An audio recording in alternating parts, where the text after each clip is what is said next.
Breaking news, ভারতে ছুটে আসতে পারেন মালদ্বীপের রাষ্ট্রপতি মোহাম্মদ মুইজু। মালদ্বীপ মুইজুর ভারত যাত্রার প্রস্তাব রেখেছে, এমনই বড় তথ্য বেরিয়ে আসছে। ভারতের সাথে সম্পর্ক ঠিক করতে চাইছে মালদ্বীপ। এখন ভয়ে তাদের টনক নড়েছে। স্বভাবত মালদ্বীপের রাষ্ট্রপ্রধানরা সবার প্রথমে ভারত যাত্রায় আসেন, কিন্তু এবারে নবনির্বাচিত রাষ্ট্রপতি মোহাম্মদ মুইজু প্রথম যাত্রা করেছেন চীনে। মালদ্বীপের সবথেকে কাছে রয়েছে ভারত। যে কোনো এমার্জেন্সি কন্ডিশনে যদি কেউ মালদ্বীপকে সাহায্য করতে পারে তাহলে সেটা একমাত্র ভারত। শ্রীলঙ্কা মালদ্বীপের অনেকটা কাছে থাকলেও ভারতের থেকে কাছে নয়, আর শ্রীলঙ্কার তো সামর্থ্য নেই মালদ্বীপকে এমার্জেন্সি হেল্প পাঠানোর, কারণ শ্রীলঙ্কা চীনের জালে ফেসে নিজেই পুরো দেউলিয়া। ভারতকে নিয়ে কুরুচিকর মন্তব্য এবং ঘৃণা ছড়ানোয় মালদ্বীপ তার 3 জন মন্ত্রীকে বরখাস্ত করলেও তা ভারতীয়দের ক্ষোভকে এক ফোঁটাও কমাতে পারেনি।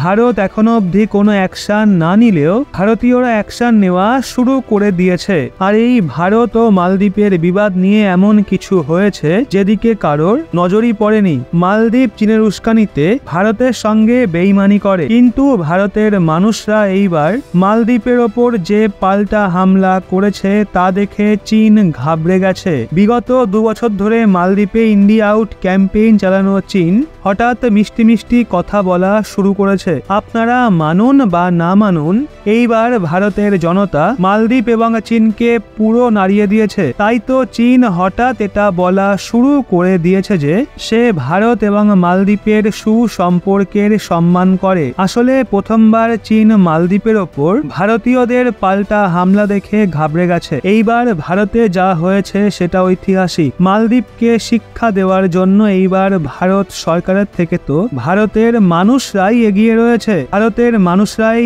প্রথমবার তাদের কূটনৈতিক শক্তিকে আন্দাজ করতে পেরেছে। ঘরের এক কোণে বসে থাকা ভারতের মানুষরা মোবাইল হাতে তুলে নেয় আর মালদ্বীপের ওপর এমন ডিজিটাল স্ট্রাইক করেছে যে আজ মালদ্বীপের সরকার এবং বিপক্ষ দুজনেই ভারতের কাছে ক্ষমা চাইছে।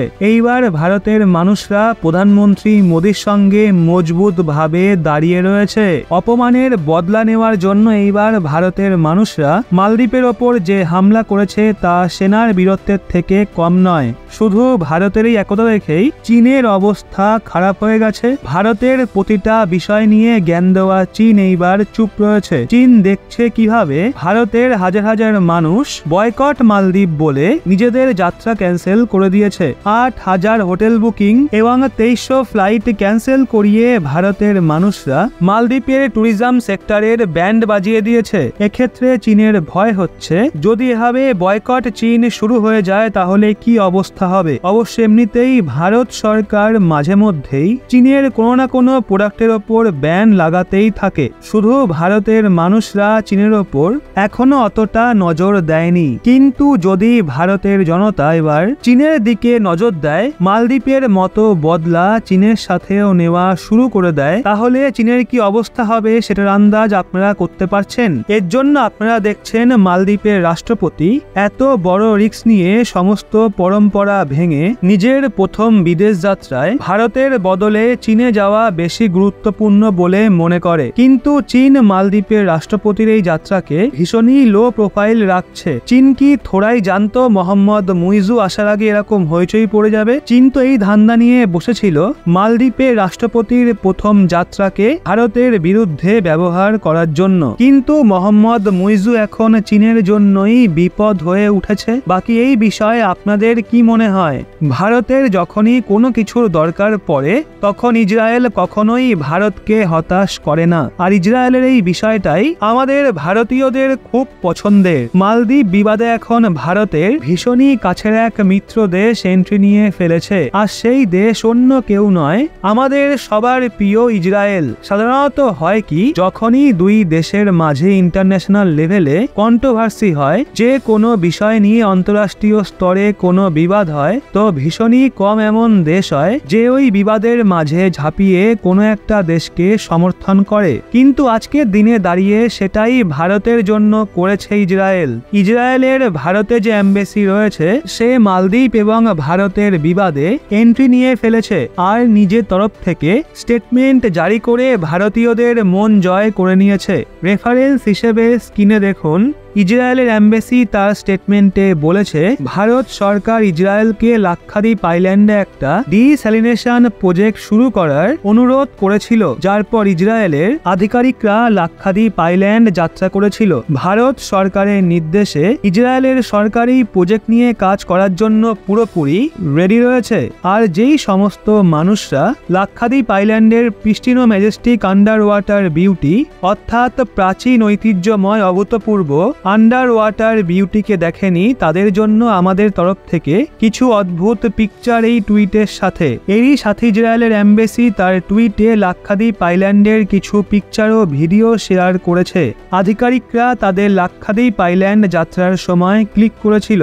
এরই সাথে ইসরায়েলের এম্বাসি তার এই টুইটের সাথে #এক্সপ্লোর ইন্ডিয়ান আইল্যান্ডের ব্যবহার করেছে। অবশ্য যারা জানেন না তাদের জানানোর জন্য বলি, ওয়াটার ডিস্যালিনেশন প্রজেক্ট আর তারপর জলকে পিউরিফাই করে চাষের জন্য ব্যবহার করায় ইসরায়েলের বিশেষ দক্ষতা রয়েছে। ইসরায়েল অনেক কম খরচায় লার্জ কোয়ান্টিটিতে ওয়াটার ডিস্যালিনেশন প্রজেক্টকে অপারেট করায় পুরো বিশ্বে এক্সপার্ট। ওয়াটার ডিস্যালিনেশন এমন একটা প্রক্রিয়া যেখানে সমুদ্রের জল থেকে সল্ট এবং মিনারেলকে আলাদা করে সেটাকে পানের যোগ্য এবং চাষে ইরিগেশনের জন্য ব্যবহার যোগ্য করে তোলা হয়। এখন যেহেতু লাক্ষাদ্বীপ আইল্যান্ড ভারতের মেনল্যান্ডের থেকে কিছুটা দূরে, এজন্য ভারত সরকার ওয়াটার ডিস্যালিনেশন প্রজেক্টের জন্য ইসরায়েলের কাছে সাহায্য চেয়েছিল।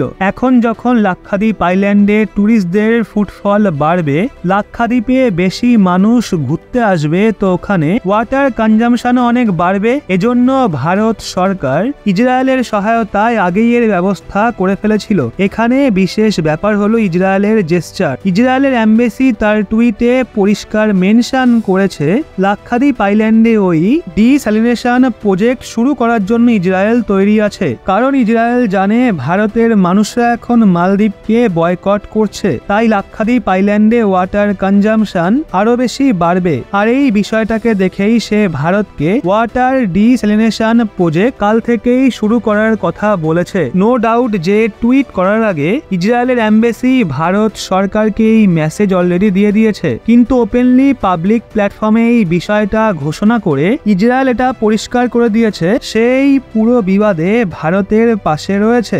শুধু এমনই কিছু জিনিস ইসরায়েলকে রাশিয়া, ফ্রান্স বা ইউএইর মতো বাকি দেশগুলোর থেকে আলাদা করে তোলে, যেখানে ওই দেশগুলো ভারতের খুব কাছের মিত্র। ইসরায়েল এমন সময়ে ভারতের সমর্থনে দাঁড়িয়ে যায় যখন আমাদের ইসরায়েলকে প্রয়োজনও পড়ে না বা ভারতের মানুষরা সেটা কল্পনাও করতে পারে না। আর এই জন্যই ভারত এবং ইসরায়েলের মধ্যে পিপল টু পিপল কানেকশন এতটা স্ট্রং। এর জন্য ইসরায়েলকে কমেন্টে একটা থ্যাঙ্কস তো জানাতেই হবে। এবং একজন ভারতীয় হিসেবে ভারতের মিত্রদের মধ্যে আপনি কাকে সবার আগে রাখবেন সেটাও জানাবেন। এর সাথেই অত্যন্ত বড় একটা খবর সামনে উঠে এসছে। তথ্য অনুযায়ী জানা যাচ্ছে যে টাটা গ্রুপের hospitality branch Indian Hotels company লাক্ষাদ্বীপের সুহেলি এবং কাদমাত দ্বীপে দুটি তাজ ব্র্যান্ডেড রিসর্ট তৈরির জন্য স্বাক্ষর করেছে। এমত অবস্থায় লাক্ষাদ্বীপে তাজ ব্র্যান্ডেড রিসর্টগুলো 2026 সালে খোলার আশা করা হচ্ছে। রিসর্টগুলো দ্বীপের সূক্ষ্ম বাস্তুতন্ত্রের স্থায়িত্ব এবং সংরক্ষণের ওপর বিশেষ নজর রেখেই তৈরি করা হবে। জানিয়ে রাখি যে IHCL হলো ভারতের বৃহত্তম হসপিটালিটি কোম্পানি। ইতিমধ্যেই IHCL এর ম্যানেজিং ডিরেক্টর এবং CEO পুনিত ছাটওয়াল জানিয়েছেন যে রিসর্টগুলো পরিবেশের ওপর কম প্রভাব ফেলেও ভ্রমণকারীদের একটা মনোরম ভিন্ন অভিজ্ঞতা প্রদান করবে। এদিকে এই স্বাক্ষরটি এমন একটা সময়ে হয়েছে যখন ভারত ও মালদ্বীপের মধ্যে সম্পর্কের টানাপোড়েন চললেও লাক্ষাদ্বীপকে ভারতীয় পর্যটকদের জন্য একটা প্রধান ছুটির গন্তব্য হিসেবে প্রচার করা হচ্ছে। ইনফরমেশন যেটা বেরিয়ে আসছে, তাজ সুহেলিতে 7টা বিচ ভিলা এবং 50টা ওয়াটার ভিলা সহ 110টা রুম থাকবে। আর তাজ কাদমাতে 75টা বিচ ভিলা এবং 35টা ওয়াটার ভিলা সহ 110টা রুম থাকবে। সেই সাথে জেনে রাখুন কাদমাত দ্বীপটি এলাচ দ্বীপ নামেও পরিচিত।